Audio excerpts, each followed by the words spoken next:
Hi everybody, Godfather Prepper, and today I want to talk to you about what I feel is a really good battery for most prepping needs. In fact, for almost all of them. And that is a nickel metal hydride battery. And this shows you just a few of the brands that are made. There are a lot of brands out there. I've had excellent luck with these two. They're affordable, they're available everywhere, and they work. Anyways, what I want to show you is this. The AA battery is extremely popular. It's used in a lot of devices, okay? So what we want to do is figure out how can we use our AA battery. Just put in a nice big stockpile of rechargeable AA batteries and use them on other items. And let me show you where I'm getting at. If you'll notice this AA battery, you might have trouble reading it, but 2500 milliamp hours. This C battery, 2500 milliamp hours. This D battery, 2500 milliamp hours. Now, these are good if you want to have these, and if you want to have a charger that deals with these, that's fine. But if you can get away with having just a bunch of AA batteries and run everything off of AA's, you're ahead of the game. You don't have to worry about different sizes. You don't have to worry about chargers that'll handle the different batteries. I like the AA battery. It's everywhere. It's probably the most ubiquitous battery there is. Anyways, so let me ask you a question. We want to know how can we use a AA in a D. Now again, if you recall, this has 2500 milliamp hours in one D. Well, what you do is you get yourself a AA to D adapter, and you can buy these on eBay. And what it does is it takes two AA batteries, and guess what? We have just taken and turned our AA battery into from a 2500 milliamp hour AA, or excuse me, D, into a 5000 milliamp hour D battery. And this will work in any device that takes a D battery. Now there's another thing I want to discuss, and that's the fact that if you can buy items that are versatile and do more than one thing and do them well, you're well ahead of the game. I'll give you an example. This Mr. Beam's camping lantern has two brightnesses, but it also has a USB port, so you can plug in your MP3 player, you can, whatever you want to charge off of this thing. Okay, now we've got our D battery solved, so let's look at our C battery. Now, what if we want to have a device that uses C batteries, and we want to make C batteries work? Well, I'll tell you what, it's really simple. This is a C battery flashlight. Let me show you. And it's an extremely rugged light, and I love this light.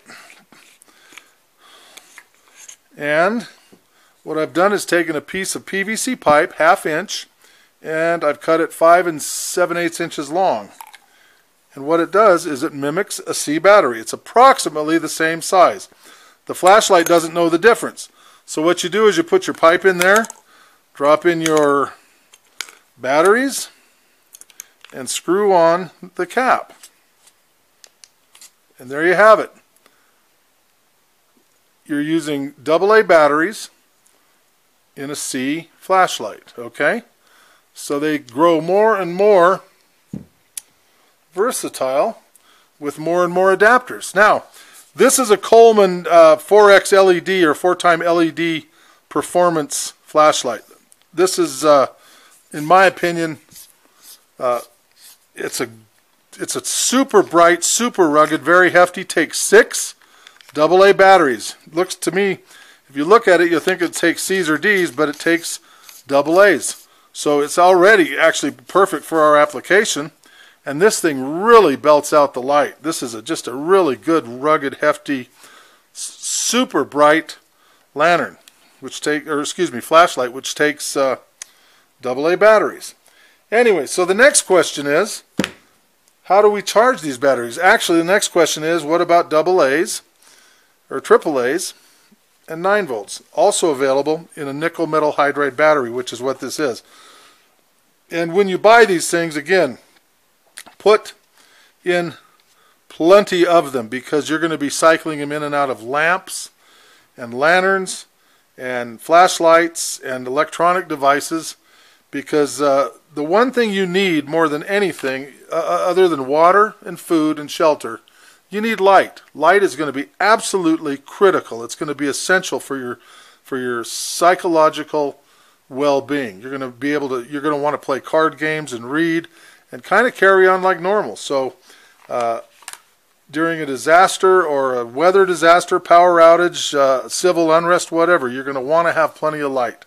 And having plenty of batteries and plenty of devices that produce light are the key. Now the question is, how do you charge these? Well, there's several ways you can charge them. This is a Rayovac Smart Charger, plugs into the wall,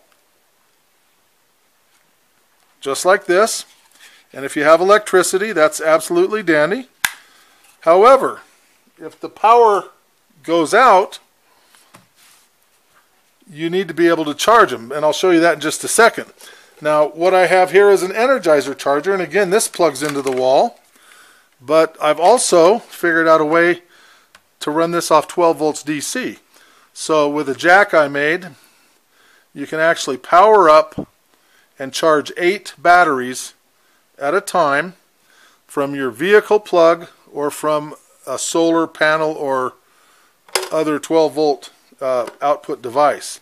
So I really like this for that application. This will do 8 batteries at a time, and it does a good job. Now let's say you don't have any of that stuff readily available. What do? Well, here's a solar charger. This is on eBay as well. I think they're about $15 now, maybe a little bit more, but it'll charge 4 batteries at a time, and it charges them. It says 17 hours, but I don't believe it takes that long. But nonetheless, you just simply put your batteries in there, put it in the windowsill, and you can cycle them out and always have charged batteries. And this doesn't require anything but sun. So the AA battery, in my opinion, is just exceptional. And if you're looking at buying devices and lamps and lanterns that for your prepping needs, consider ones that you can run off of a AA battery, or you can adapt with the adapters that I've shown you. So I appreciate you taking time to watch this, and I hope you have a good week, and until next time, God bless.